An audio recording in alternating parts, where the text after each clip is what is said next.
The Caribbean sun beat down on the water. The honeymooning couple floated side by side, their masks fogging as they scanned the coral below. She pointed at a school of bright yellow fish as they swam by. He nodded, giving her a thumbs up before motioning for her to follow him. The water seemed brighter as he gestured toward a cluster of coral ahead. She kicked toward him, the camera dangling on her wrist, capturing the colors and shapes of the reef. Then, he stopped. Then his body stiffened. His legs kicked erratically to keep him upright. His hands flew to his head, clawing at something invisible. His eyes widened in panic. She swam closer, but as she reached him, her breath caught. She froze. There were 3 of them, small, metallic spheres. 2 latched onto his temples. 1 sat squarely over his chest, just below the collarbone. They pulsed faintly, reflecting sunlight in a way that didn't feel natural. He thrashed harder, bubbles erupting from his snorkel as his breathing turned ragged. The spheres pulsed faster, their glow brightening with each spasm. His movements slowed, jerking unnaturally, his body convulsing in sharp, erratic motions. "Come on, kick," she yelled, her voice muffled by the snorkel. She grabbed his arm and turned to the surface. He twitched, his muscles stiff and uncooperative, but he managed to follow her. The camera caught glimpses of the spheres as she dragged him. Their surfaces were shimmering, almost rippling, as if they were alive. By the time they reached the boat, his body had gone limp. The crew scrambled to pull him aboard, their faces pale as they saw the spheres clinging to him. She hauled herself onto the deck, her breaths coming in gasps as she threw off her mask and snorkel. The spheres had stopped pulsing. They lay still now, cold and unyielding, but they didn't let go.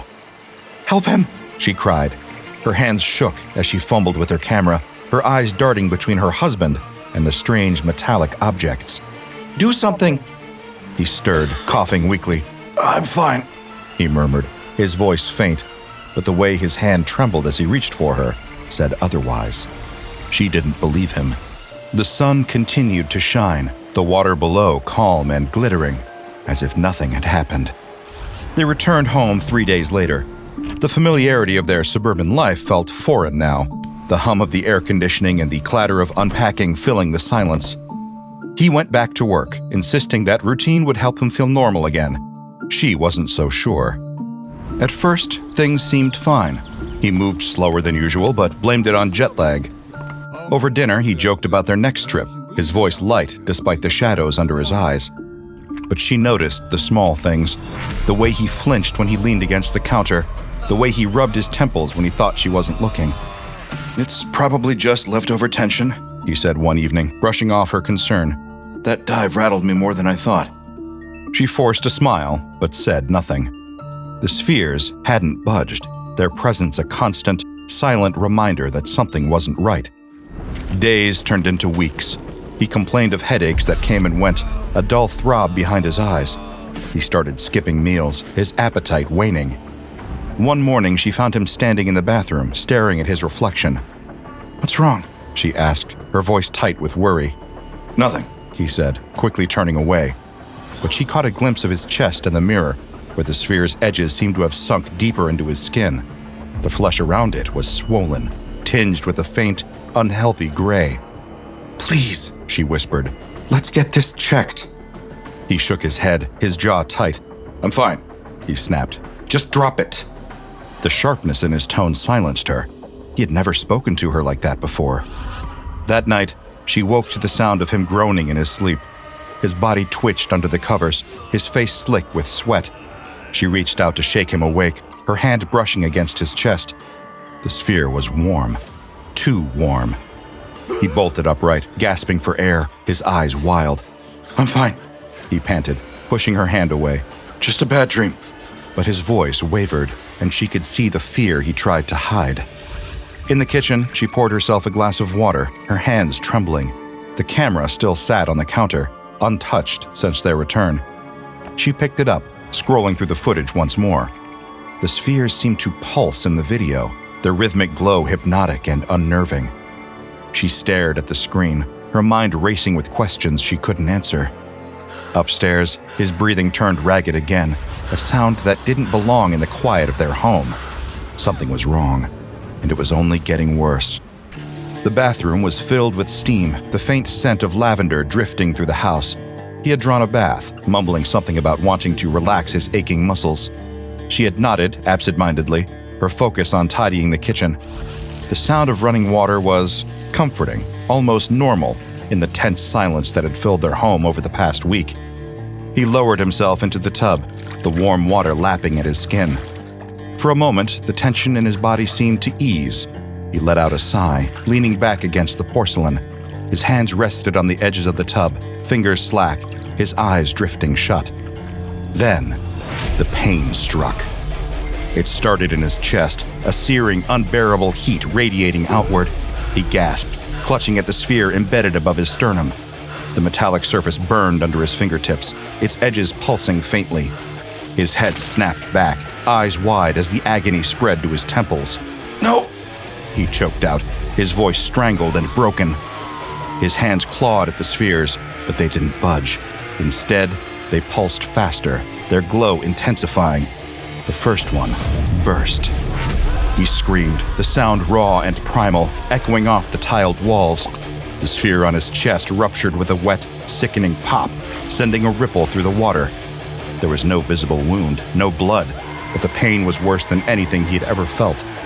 His vision blurred, the edges darkening as the second sphere erupted, its shards dissolving into nothingness. Downstairs, she froze as his scream shattered the quiet. "Are you okay?" she shouted, already running toward the stairs. Panic rose in her chest as she took the steps 2 at a time. The bathroom door was ajar, steam spilling into the hallway. She hesitated, her hand hovering over the handle. "Honey?" she whispered, her voice trembling. Pushing the door open, she stopped cold. He was slumped in the tub, his head tilted back at an unnatural angle. The water was dark and murky, swirling with an oily sheen that clung to the porcelain. His face was frozen in an expression of pure terror, his eyes wide and unseeing. The spheres were gone. In their place, faint indentations marred his skin, as if something had burrowed deep and left nothing behind. "No," she whispered, her voice barely audible. She stumbled forward, her hands gripping the edges of the tub. "Wake up! Please wake up!" She shook him, her fingers digging into his shoulders. His body was limp, unresponsive. The water sloshed around him, the oily residue clinging to her skin. A low, faint ripple spread across the surface, moving with a purpose she couldn't comprehend. Her breath hitched. The ripple moved again, this time against the current, as if alive. She stumbled backward, her heart pounding in her ears. She rushed downstairs, straight to the camera, still sitting on the counter from earlier. She grabbed it, fumbling with the lens, desperate to document what she knew no one would believe. But when she got to the bathroom, the water was still. The ripple was gone, leaving only the faint hum of the house and the weight of silence pressing down on her. She dropped the camera, her legs buckling beneath her as the reality sank in. He was gone. The water in the tub shimmered faintly, the oily residue swirling one last time before settling. The fluorescent lights in the morgue buzzed faintly, casting a sterile glow over the cold steel table where his body lay. A sheet covered him, hiding the look of terror that had been frozen on his face since she had found him. The medical examiner stood over him, their gloved hands hovering, hesitant. They had seen all kinds of death, gruesome, tragic, inexplicable. But this one was different. There were no visible injuries, no marks, no explanation. Just the eerie stillness of a body that looked untouched by violence, but felt undeniably wrong.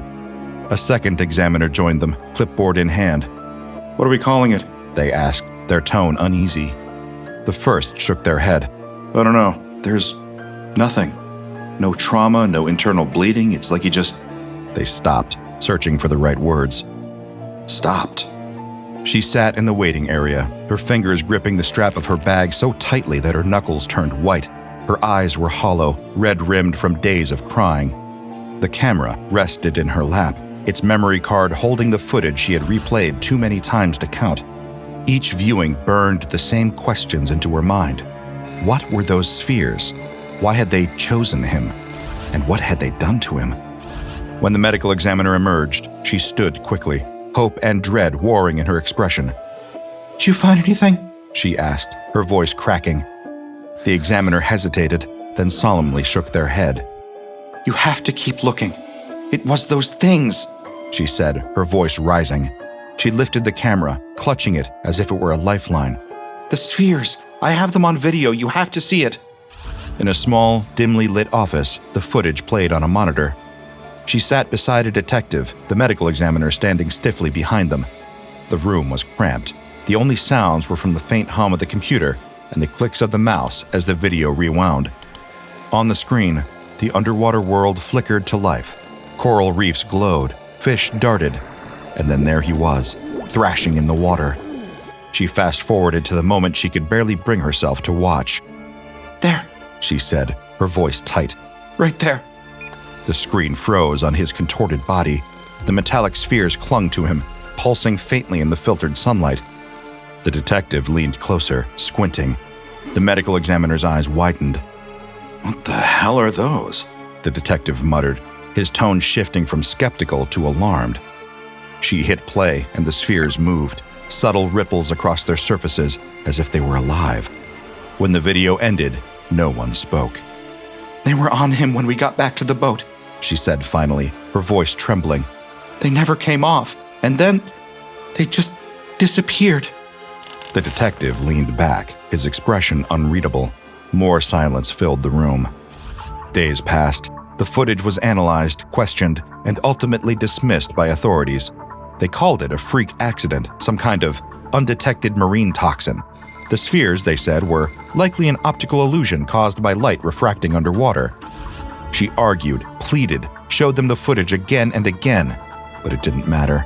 They didn't want to listen. You don't believe me, she whispered during her final meeting with the detective. Her voice was flat, her hope gone. The footage made its way to the Foundation quietly, passed along through whispers and unofficial channels. Someone somewhere had flagged it, marked it as impossible to explain and too dangerous to ignore. In a sterile, windowless room deep within a secure facility, the footage played again. The screen illuminated the faces of two agents seated side by side. Their expressions remained neutral, professional, as the spheres pulsed on screen, clinging to the husband like parasites. Pause it, one agent said, their voice calm but firm. The video froze, capturing the spheres mid-pulse. The agent leaned closer, their sharp eyes scanning the rippling surface. Not organic, they murmured. But not mechanical either. Something in between. The other agent nodded. Send a retrieval team. The knock came late at night, sharp and deliberate. She opened the door hesitantly, clutching her robe around her. A pair of men in dark suits stood on her porch, their faces impassive. Ma'am, one of them began, his tone clipped but polite. We need to speak with you about your husband. Her heart sank. The police already told me there's nothing more they can do. We're not the police, the second man said. We specialize in unique cases. She hesitated, her instincts telling her to slam the door, but curiosity, or perhaps desperation, kept her rooted. What do you want? Just some clarification, the first man said. His gaze drifted past her, landing on the camera sitting on the coffee table behind her. May we come in? They asked questions, precise and pointed. How long had her husband been exposed? What exactly had she seen? Did you notice anything unusual about the spheres? She answered as best as she could, though the memories felt jagged now, like pieces of a puzzle that didn't quite fit. They didn't press when she faltered, their focus unshakable. One of them eventually gestured toward the camera. We'll need to take that. Her grip on the strap tightened. Why? It's standard procedure, the agent replied, his tone patient but firm, to ensure a thorough investigation. She wanted to protest, to demand answers, but the weight of her exhaustion made resistance feel pointless. With trembling hands, she handed the camera over. Thank you, the agent said. We'll take care of everything from here. Hours later, she sat at her kitchen table, staring blankly at her untouched cup of tea. Her memories felt foggy, like a half-remembered dream. The agents were gone, and so was the camera, but she couldn't quite recall the details of their visit. Something was missing, something important, but when she tried to focus on it, her thoughts slipped away. The Foundation's agents worked efficiently, transporting the body from the morgue in a sealed, reinforced container. The wife's camera was carefully packed alongside it, its memory card encrypted for immediate analysis. Meanwhile, back in the Caribbean, a Foundation submersible drifted just above the reef, its floodlights cutting through the dim, aquatic haze. Inside, a pair of agents monitored the readouts, their eyes flicking between the screens and the growing shadows outside. This is the spot, one of them said, his voice crackling through the comms. Confirmed. Came the reply from the second submersible stationed a few hundred meters away. Dive team, proceed.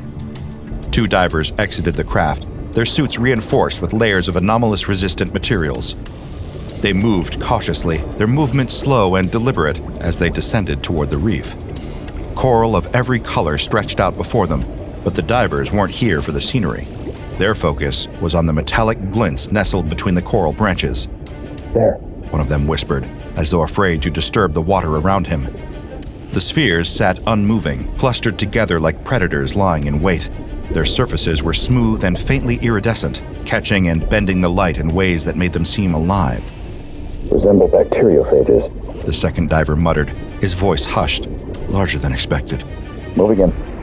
A robotic arm extended from one of the diver's rigs, gripping a retrieval capsule designed to isolate and contain hazardous objects. As the arm reached for the nearest sphere, the water shifted. The sphere moved slightly, as if aware of their presence. Hold position, the lead diver ordered, his voice taut. Confirm non-aggressive. The sphere remained still, but its faint, rhythmic pulsing became visible, as though measuring the intruders. Carefully, the arm grasped the sphere and guided it toward the capsule. The rest of the cluster didn't react. One by one, the divers captured 3 additional specimens. Each was carefully isolated in its own capsule. The tension in the submarines didn't ease until the divers were safely inside again, and the craft began its ascent. Specimen secured, the lead agent reported, returning to base. The specimens arrived at the Foundation facility under heavy security. The research team assembled in the containment lab, their tools laid out on stainless steel trays. Cameras mounted on robotic arms hovered over the specimen, broadcasting a live feed to the observation room. We'll start with the physical sample, the lead researcher said, donning a pair of reinforced gloves. Proceed with caution. A robotic arm extended into the tank, holding a scalpel designed to withstand anomalous properties. The arm moved slowly, the scalpel inching toward the surface of the sphere. The moment the blade made contact, the sphere reacted. It vibrated violently, a pulse of energy rippling outward. The high-pitched sound that followed was deafening, piercing the air like a siren. Researchers clutched their ears, some dropping to the ground, as the glass of the containment unit fractured in spiderweb patterns. Shut it down, the lead researcher shouted, his voice barely audible over the noise. The vibration ceased as abruptly as it had started. The sphere returned to stillness, its surface unmarred by the scalpel. The researchers staggered to their feet, some still clutching their ears. Status report, the lead researcher demanded. Containment glass is compromised, a technician reported, their voice shaking. Structural integrity at 60%, hearing damage sustained by at least 5 personnel. Terminate the experiment, the researcher ordered grimly. We're done here for now. As the team evacuated the lab, the spheres remained in their tanks, silent but undeniably aware. In the observation room, the lead researcher stared at the fractured glass on the monitor. It's not just reactive, they murmured. It's defensive, and it knows we're watching. The containment lab was tense, the air heavy with anticipation. The fractured glass from the first incident had been replaced with a stronger alloy, and every movement in the room felt deliberate. No one spoke as technicians worked quietly at their stations, calibrating the equipment for the next phase of testing. Begin stimuli sequence, the lead researcher instructed. Their voice was steady, though their fingers tapped nervously against the edge of the console. In the observation room, monitors flickered as bright lights flashed within the containment tanks, bathing the spheres in alternating colors of red, blue, and white. The spheres didn't react. The next sequence followed, a series of escalating tones, each designed to provoke a response. Still, the spheres floated, lifeless and unmoving. They're unresponsive, a technician muttered, their pen scribbling quick notes. Their tone carried the frustration of someone who had been here too long. Same as before. The lead researcher glanced at the technician, their expression unreadable. They adjusted the controls, signaling the robotic arm. The machine moved slowly, extending a sealed vial into the tank. Inside, a small fish darted erratically. the glass confining its frantic movements. The vial opened, releasing the fish into the water. It swam a few uncertain laps, the bright light of the tank glinting off its scales. Then, it froze. The spheres moved as one. Filaments shot out from the nearest, impossibly fast and delicate. They coiled around the fish, binding it in place. The fish convulsed violently, its body jerking in ways that defied natural motion. Within seconds, it was still. Its once vivid colors dulled to lifeless gray. The technicians stared at the monitor, their notes forgotten. It trained it, they said finally, the words quiet, almost reverent. The lead researcher straightened, their shoulders stiff. End testing for the day. Everyone, except for the lead researcher, left the lab. He sat hunched over a console, the glow of the screen casting shadows over their face. Their attention shifted to the tank. The researchers stood, pulling off their gloves. They stared at the tank, their expression a mix of curiosity and defiance.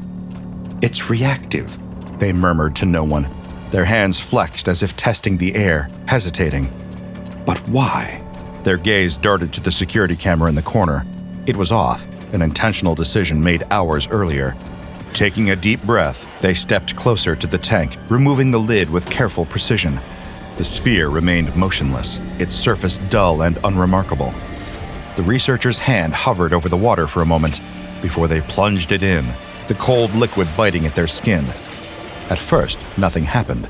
Then, with terrifying speed, the sphere erupted to life. Filaments lashed out, wrapping around their wrist. They cried out, their body jerking as if struck by an electric current. The alarms blared to life, bathing the room in pulsing red light. Security personnel burst in moments later, weapons drawn. They hesitated at the sight before them, the researcher convulsing, their body twisted in unnatural angles, the sphere pulsing rhythmically, as though it had a heartbeat. Do something! One guard barked, but their colleagues stood frozen, their eyes fixed on the scene. The researcher collapsed abruptly.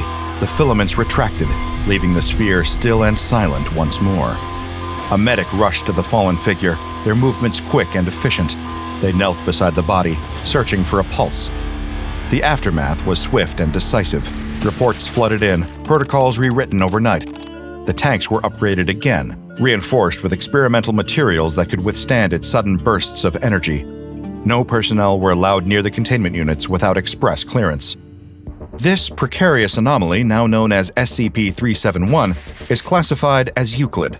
Resembling oversized bacteriophages with metallic iridescent surfaces, SCP-371 displays a blend of biological and anomalous characteristics that make it both enigmatic and deadly. Discovered in the Caribbean, SCP-371 demonstrates predatory behavior, attaching itself to host organisms, including humans. Once latched, it causes systemic failures without visible injuries, leaving victims drained and lifeless. The mechanism by which SCP-371 achieves this remains unclear, but appears to involve molecular-level integration with the host. Captured specimens are contained in reinforced aquatic units designed to mimic their natural saltwater environment. Testing revealed SCP-371's heightened responsiveness to live prey. It reacts instantly to the introduction of a live fish, draining it completely within seconds and leaving the remains desiccated. Attempts to physically analyze SCP-371 have triggered violent defensive responses, including vibrations that fracture containment glass and high-pitched sounds causing hearing loss. To date, SCP-371 remains in containment, monitored closely within its aquatic environment. Its Euclid classification reflects the unpredictable nature of its reactions and the potential for catastrophic failure should containment measures lapse. No further testing is authorized, and all access to SCP-371 requires explicit approval from the Foundation's highest-ranking personnel. And so, SCP-371 remains quietly pulsing in its reinforced aquatic tanks, plotting who knows what in its little metallic mind. The Foundation does not know if it's sentient, spiteful, or just really into live fish, but one thing's for sure: it's not going anywhere without a fight.